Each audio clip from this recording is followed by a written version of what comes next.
In March 2014, the Chancellor at the time, George Osborne, announced a major change to the way some people could access their pension when they came to retire.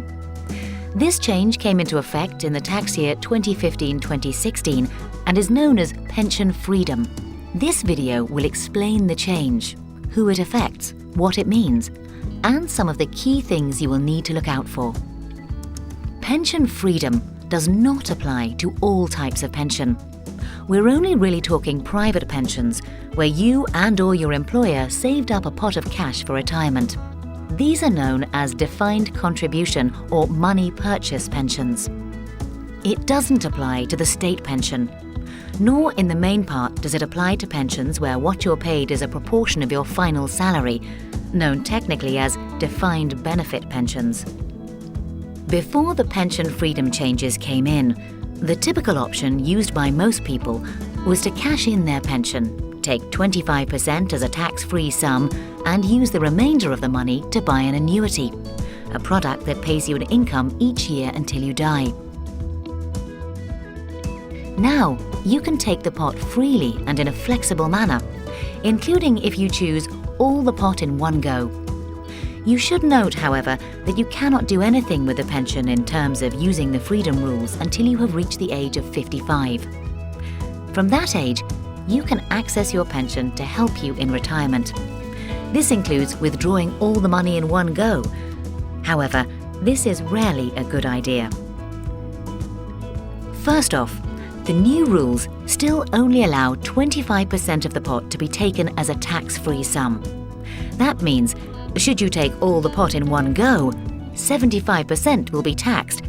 Secondly, most people's pensions are to support their income needs in retirement, which could stretch over decades. So stripping all the money out early or in one go could mean not enough money in later retirement. What the pension freedom rules allow, if you're not going to take all your money in one go, are three basic options. Option 1 is to leave it invested in your pension for when you need it. It's important to understand in this case, whenever you withdraw sums, you get 25% of each lump sum you withdraw tax-free. For example, if you had £100,000 in your pension and took £10,000 out, you'd get £2,500 of it tax-free. The rest would be taxed at your income tax rate in the year you make the withdrawal. Option 2 is to take 25% tax-free, then buy a flexible income drawdown product. This is a product you buy that keeps the rest invested so it can still hopefully grow, but you can also use it to take income when needed. The tax here is different. You get the first 25% you withdraw tax-free, and then the rest is taxed when you take it, which could be useful if you're likely to be in a lower tax bracket once you're older. Option 3, which is the same as the main option before pension freedom rules were introduced, is to take 25% tax-free, then buy an annuity. This gives you a guaranteed income each year for the rest of your life. It is worth pointing out that you're not forced to do one thing.